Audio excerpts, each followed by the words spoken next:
we have all of our 1960s Barbies all cleaned up. All right, so you just picked up a bunch of vintage Barbies and you don't really know where to start. I'm gonna show you. Today's video, we are going to be going over what I do to get vintage Barbies and other things ready for resale or for my own personal collection. Now, I will say, I have some of the clothing and accessories. I've already started to work on those. I have a big bag of clone clothing, which I haven't touched, but I have already gone ahead and separated the true vintage Barbie clothing away from the mod clothing.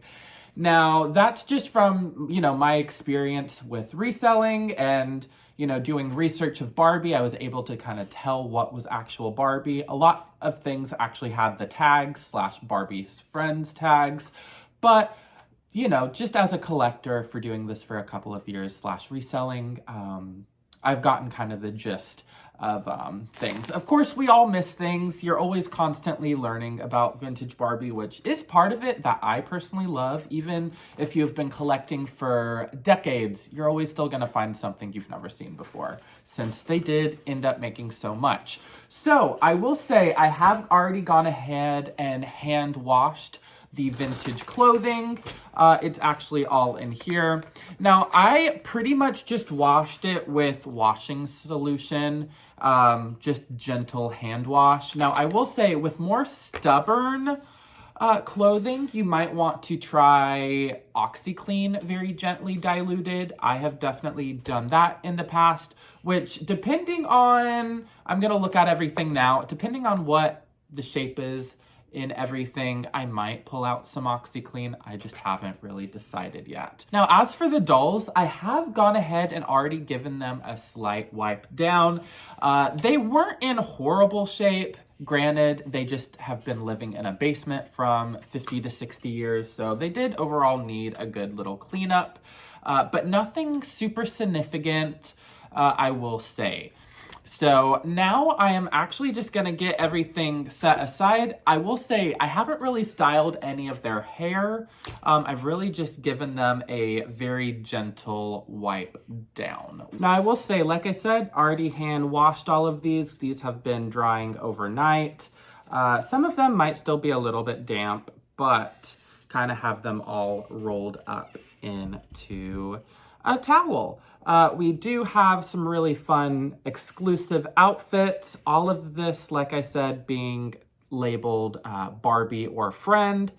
So got some Skipper, obviously Barbie, got a few Francie, Skipper, and this isn't even like half of it, because we also do have, and don't mind the ugly towels, these have slowly but surely turned into project towels, which I will say definitely smart to pick up if you haven't already.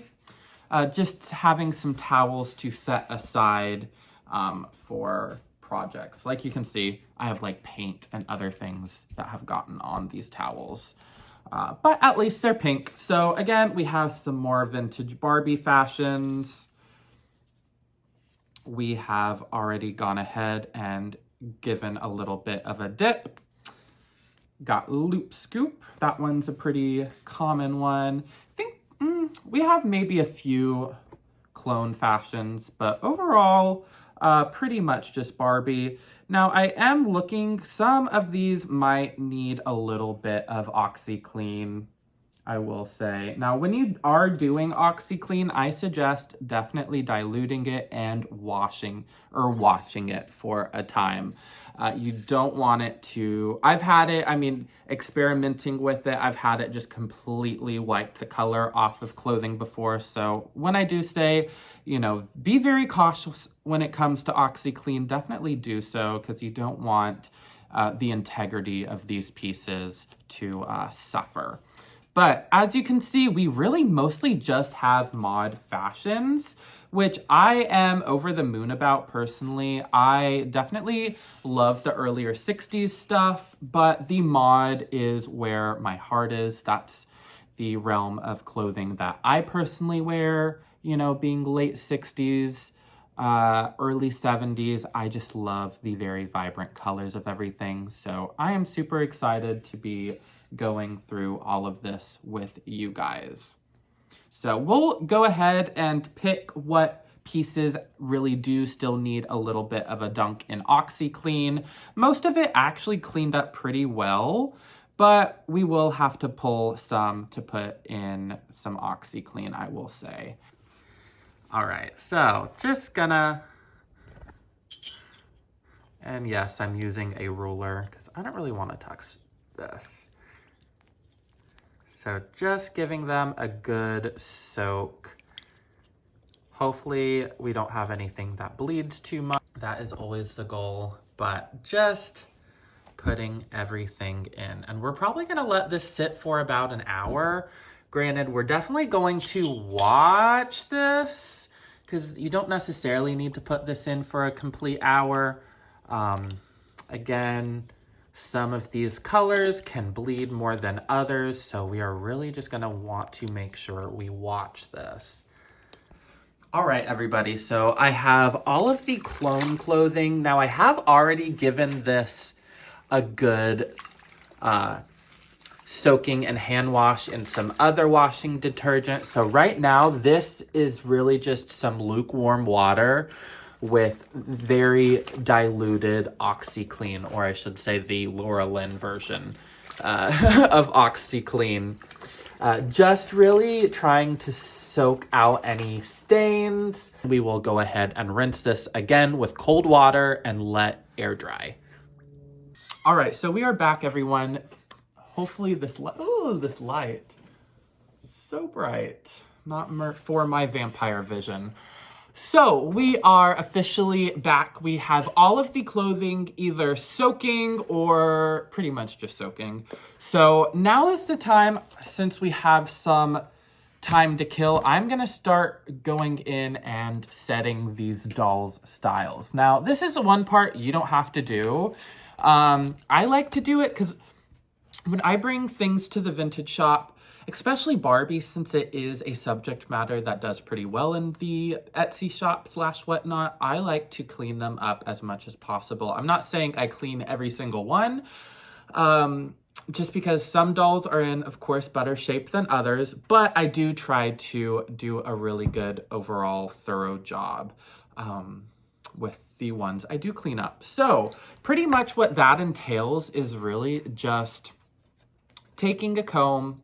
Now, I don't know if this one will actually be the most or the best comb to use. I had another little one that had a little bit more give, but we are just going to go ahead and start very gently combing out their hair. Definitely making sure you are holding it kind of with your fingers more closer to the root, so we are not just scalping them, essentially. Working from bottom to top. Pretty much as easy as that. It's not honestly that hard. It's just when you have a bundle of them, it can take a little bit of time. But I will say, doing this little method of just trying to make them look their best, you definitely, when, I'm a collector and I'm shopping for things, granted, I like to clean up things, as you can see, but a lot of times, collectors want to see dolls that are in really nice shape, and they're more prone to pick ones that are all dolled up and looking their best, as opposed to one that, looks like it came out of the basement for the last 50 years. So we are just going to go ahead, kind of get their hair to where we want it to, and then we are going to go ahead and take our washi tape. Now, I did just dunk this one in water, so hopefully it's still sticky. And we're just gonna go ahead, hold the hair taut,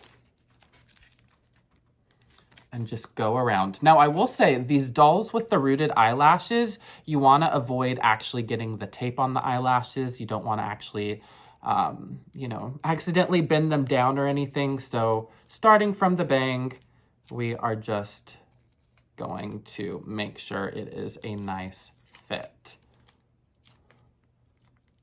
And just tear it off. And pretty much as easy as that. When we do the hot water, it will kind of calm the rest of the hair. And essentially that is all you have to do. And we're just gonna kind of keep doing that for a few of them. Now, everyone's different when it comes to reselling. You know, some people don't obviously want to sit here and brush a bunch of dolls' hair, which I totally understand. But this is, this is partly where I get my content for the shop and, for my different social media platforms. So I personally, as someone who loves to clean things, loves to give things new life, I love this part of it. It's one of my favorites. Just making them all dolled up for their forever homes. So again, going in with that washi tape. Usually I have a little dispenser, but I have no idea where I put that, so we just grabbed some random. So again, gonna hit those bangs first, holding the hair taut enough to where it just falls into place. And I will say, you definitely want to make sure you are being gentle with the hair, because a lot of times the fibers, as you can kind of see with this Malibu, she got some breakage, but as a fellow blonde, I know the drill. And then we are just going to keep on going. We got another Malibu.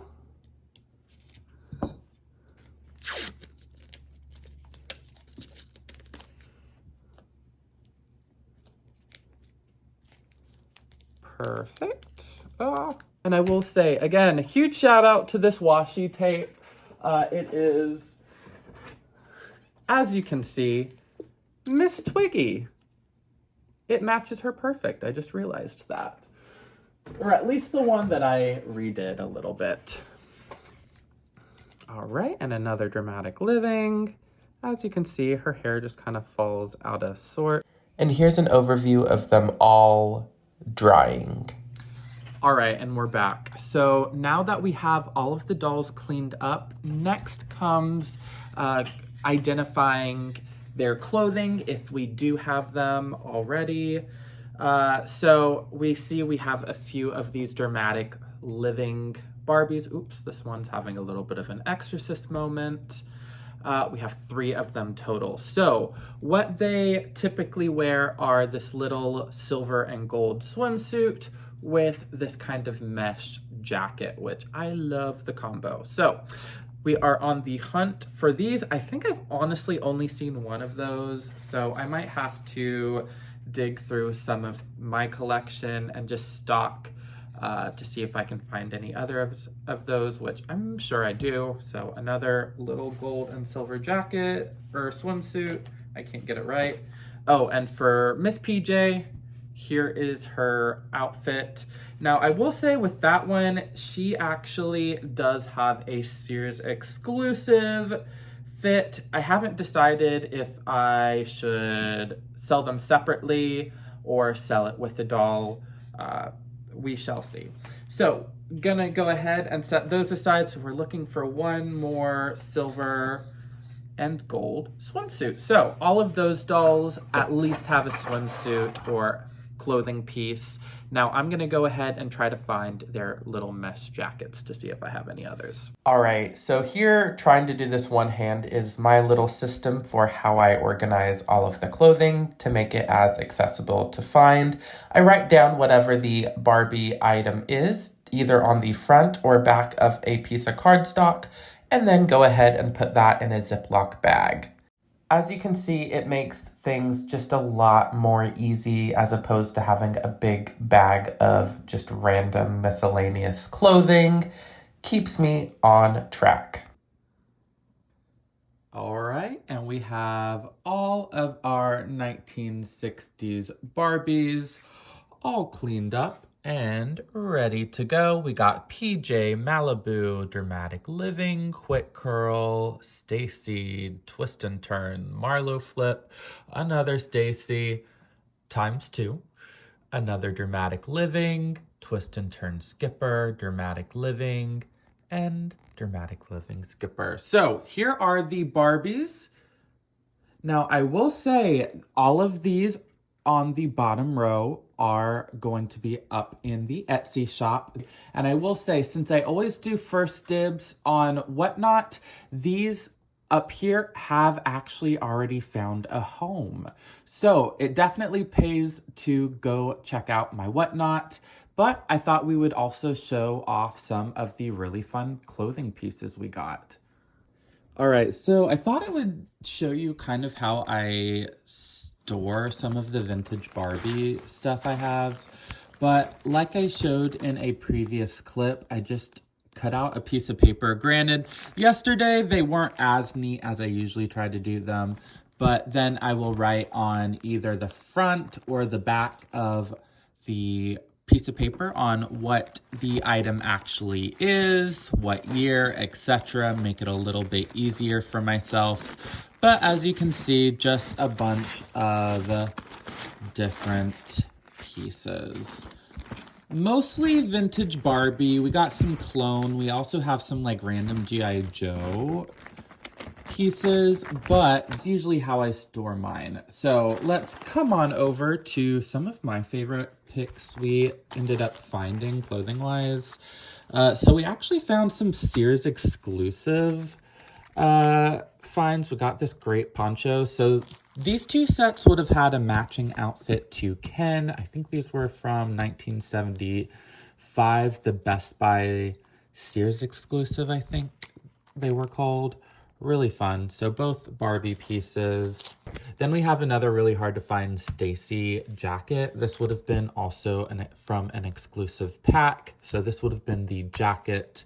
Overall, pretty decent. It has 2 marks on the bottom back side of it, but it does have the Stacy made in Japan little tag on the inside. And then we got some really fun, vibrant, I think this was called Midi Duet for Francie. And then, of course, I feel like I always find this at least once in a bundle, but we have another loop scoop. So those do find homes pretty often. And then do have I've thrown in together just some bundle bags. So that's just going to be like Mod Kin. I found some random Action Jack, which I wasn't super familiar with. He was kind of like a smaller sized G.I. Joe made by Mego. So that was fun to see. And then, yeah, I just did a couple of bundles. I also accumulate some just like more TLC pieces that sometimes are just easier to throw together. So every once in a while, I will just accumulate and do a good bundle deal of those of sorts. And then just like other accessories, really, I mean, doll heads, you name it. But all of these will be up in the Etsy shop. And yeah. All right, so we are on a completely different day. If you could not tell, it's finally chilly here in Georgia. Thank you guys so much for watching this full-on restoration video. Kind of walked you through the steps of what I take to clean up these vintage lovely ladies. This one so happens to be one of the very few that I ended up keeping for my own collection, since I have been on the hunt for one, with the platinum hair, of course. So all of the dolls are up in the Etsy shop, so make sure you give that a look in the description down below, and of course all of my other links. Really thoroughly enjoyed filming the more in-depth kind of restoration video. I would love to hear if you enjoyed it / would like to see more of these in the future. Definitely gearing towards doing more in-depth, longer videos. It just, you know, takes a small village for me to actually get one done. But hope you guys enjoyed, and I will see you in the next. Bye, everyone.